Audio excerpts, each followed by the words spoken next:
ಇರ್ಷಾದ್, ಈಗ ಈ ಇಡೀ ವಿಚಾರಗಳಲ್ಲಿ ಅಂತ ಬಂದಾಗ ನೀವು ಇವ್ರ ಜೊತೆಲೇ ಇದ್ದಂಥವ್ರು, ಒಂದು ಕಾಲಕ್ಕೆ ಮೈತ್ರಿನ ಒಪ್ಕೊಂಡಿದ್ರಿ, ಒಂದು ಕಡೆ ಮೈತ್ರಿನ ಒಪ್ಕೊಳ್ಳಿಲ್ಲ, ಚುನಾವಣೆಗಿಂತ ಮುಂಚೆ ಮೈತ್ರಿ ಆದ್ರಿ, ಆಮೇಲೆ ಆನಂತರದಲ್ಲಿ ಈಗ ಮೈತ್ರಿ ಬರೀ ಚುನಾವಣೆಗಷ್ಟೇ ಅಂತ ಹೇಳೋ ಮಟ್ಟಕ್ಕೆ ನೀವು ಹೋಗಿದ್ದೀರಿ.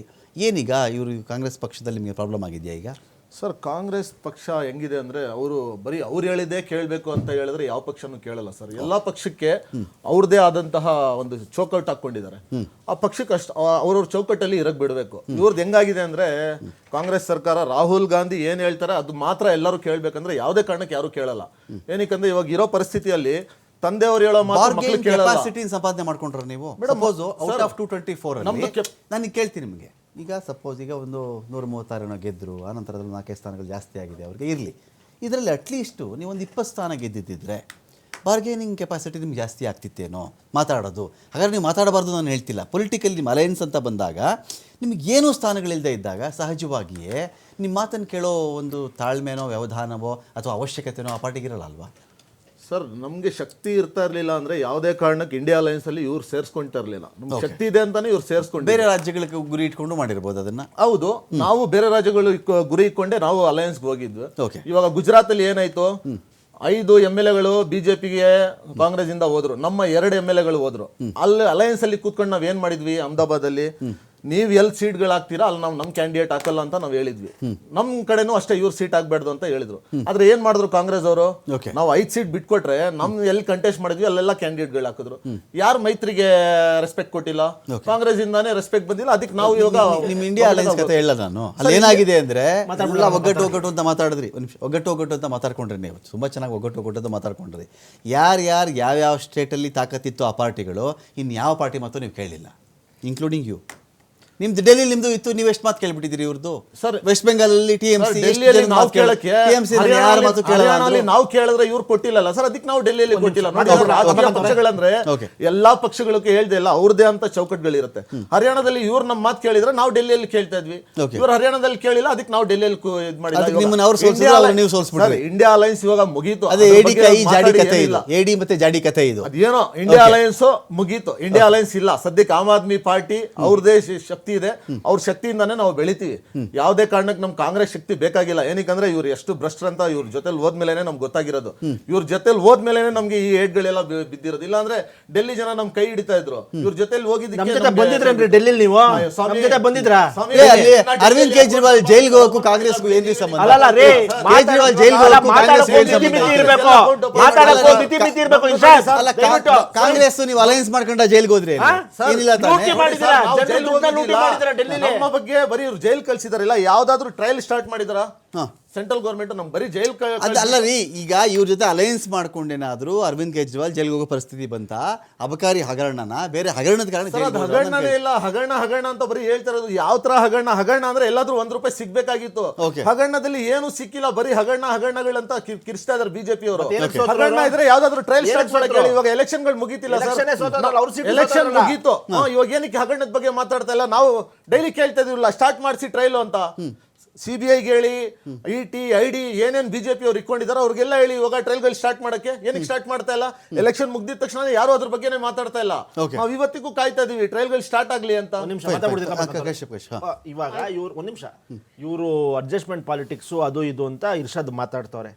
ಗೋವಾದಲ್ಲಿ ಇವತ್ತು ಏನ್ ಮಾಡಕ್ಕೆ, ಏನ್ ಸಾಧನೆ ಮಾಡಕ್ಕೆ ಗೋವಾಗ್ ಬಂದ್ರು ಇವರು? ಹೌದು, ಬರ್ಲಿ, ಮುಕ್ತವಾದ ಅವಕಾಶ ಇದೆ, ಎಲ್ಲಾರು ನಿಂತ್ಕೊಳ್ಳಿ. ಹೌದು, ಗೋವಾದಲ್ಲಿ ಬಂದು ಸಾಧನೆ ಮಾಡಿದ್ದೇನು? ಇಲ್ಲಿ ಬಿ ಟೀಮ್ ಆಗಿ ಕೆಲಸ ಮಾಡಕ್ಕೆ ಒಂದ್ ನಿಮಿಷ ಇರ್ಷಾದ್ ದಯವಿಟ್ಟು ಕೂತ್ಕೋಬೇಕು. ಬಿ ಟೀಮ್ ಆಗಿ ಆಮ್ ಆದ್ಮಿ ಪಕ್ಷ ಗೋವಾದಲ್ಲಿ ಕೆಲಸ ಮಾಡ್ತಿದ್ದ ಆನ್ ದ ರೆಕಾರ್ಡ್ ಹೇಳ್ತಾ ಇದೀನಿ. ಇವತ್ತು ಬಿ ಟೀಮ್ ಆಗಿ ಗೋವಾದಲ್ಲಿ ಕೆಲಸ ಮಾಡ್ಬಿಟ್ಟು ಅಲ್ಲಿ ಮಾಡಿರುವ ಕೆಲಸ ಏನೂ ಇಲ್ಲ. ಇದು ಕಾಂಗ್ರೆಸ್ ವೋಟ್ಗಳನ್ನ ಕಿತ್ತಿ ಎತ್ಕೊಂಡು ಹೋಗಿದ್ದಾರೆ. ಮಾಡಿರುವ ಕೆಲಸ ಇಷ್ಟೇ. ಸೆಕೆಂಡು, ಹರಿಯಾಣದಲ್ಲಿ ಸೀಟ್ ಕೊಡ್ಲಿಲ್ಲ. ಹರಿಯಾಣದಲ್ಲಿ ಆ ಪಕ್ಷಕ್ಕೆ 5,000 ಜನ ಮೆಂಬರ್ಶಿಪ್ ಇಲ್ಲ. ನಾವೇನಕ್ಕೆ ಅವ್ರಿಗೆ ಕೊಡ್ಬೇಕು ಸೀಟು? ನಾವೇನು ಕೊಡ್ಬೇಕು ಸೀಟು? ಮೆಂಬರ್ಶಿಪ್ ಇಲ್ದಿರೋ ಪಾರ್ಟಿ ಜೊತೆ ನೀವು ಅಲಯನ್ಸ್ ಯಾಕೆ ಮಾಡ್ತಾ ನೋಡಿ ಒಂದ್ ನಿಮಿಷ ನಿಮ್ ಪ್ರಶ್ನೆಗೆ ಉತ್ತರ ಕೊಟ್ಬಿಡ್ತೀನಿ. ಮೆಂಬರ್ಶಿಪ್ ಇಲ್ಲ, ಏನೋ ಒಂದು ಬಾರ್ಗೇನ್ ಅಲ್ಲಿ ಒಂದ್ ಸೀಟ್ ಬಿಟ್ಕೊಡಿ, ಒಂದ್ ಸೀಟ್ ನಮಗ್ ಒಂದ್ ರಿಕ್ವೆಸ್ಟ್ ಮಾಡ್ಕೊಂಡು ಕೇಳೋ ರೀತಿ ಇದೆ. ಅದ್ ಬಿಟ್ಬಿಟ್ಟು ನನಗೆ 3 ಸೀಟ್ ಕೊಡಿ, 4 ಸೀಟ್ ಕೊಡಿ, ಇದೇ ಪಕ್ಷ, ಇದೇ ಆಮ್ ಆದ್ಮಿ ಪಕ್ಷ ಗೋವಾದಲ್ಲಿ ಏನ್ ಮಾಡಿದ್ರು? ಸರ್, ನನಗೆ ಗೋವಾದಲ್ಲಿ ಉತ್ತರ 2 ಕೊಡ್ತೀನಿ ಸಲ ಇವತ್ತು ಬಿಜೆಪಿ ಏನಾರು ಅಧಿಕಾರಕ್ಕೆ ಬಂದಿದೆ ಅಂದ್ರೆ ಅದರ ಬಿ ಟೀಮು ಆಮ್ ಆದ್ಮಿ ಪಕ್ಷದ ಅರವಿಂದ್ ಕೇಜ್ರಿವಾಲ್ ಅವರ ನೇರ ಹೊಣೆ. ನೇರ ಹೊಣೆ ಅರವಿಂದ್ ಕೇಜ್ರಿವಾಲ್, ನೇರ ಹೊಣೆ. ಇವತ್ತು ಪಂಜಾಬಲ್ಲಿ ಯಾವ ಮಟ್ಟದ ಹಗರಣಗಳು ನಡೀತಾ ಇದೆ ಅಂದ್ರೆ ಅವರ ಸಿಎಂಗೆ, ಅವರ ಅರವಿಂದ್ ಕೇಜ್ರಿವಾಲ್ಗೆ ಒಂದು ಓಡಾಡಕ್ಕೆ ಇಲ್ಲಿವರೆಗೂ ಒಂದು ಮೇಡಮ್, ವಾಲ್ಮೀಕಿ ಇದೆಲ್ಲ ಕೇಳಿದ್ರಲ್ಲ ನಮ್ಮ ಸ್ಟೇಟ್ ಅಲ್ಲಿ, ಇದೆಲ್ಲ ಏನು ಹಂಗಾದ್ರೆ? ನೋಡಿ, 186 ಕೋಟಿ, 189 ಕೋಟಿ, 89 ಕೋಟಿ ರಿಕವರಿ ಆಯ್ತು, 86 ಕೋಟಿ ಆಯ್ತು ಅಂದಾಗ ಇಂಡೈರೆಕ್ಟ್ಲಿ ಒಪ್ಕೊಂಡಂಗಲ್ವಾ?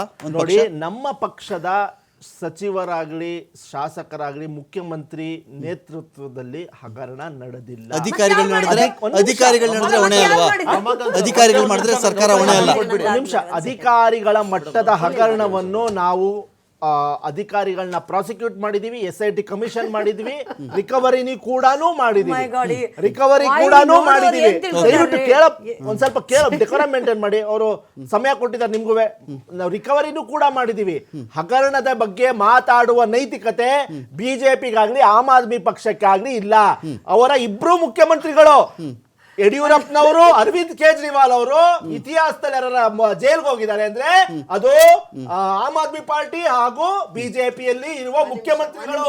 ಸಿಟ್ಟಿಂಗ್ ಮುಖ್ಯಮಂತ್ರಿಗಳು ದೇಶದಲ್ಲಿ ಯಾರ ಜೈಲ್ಗೆ ಹೋಗಿದ್ದಾರೆ ಅಂದ್ರೆ ಅದು ಬಿಜೆಪಿ ಇಂದ ಯಡಿಯೂರಪ್ಪನವರು ಅದು ಹಿಂಗೆ ವೇವ್ ಮಾಡ್ಕೊಂಡು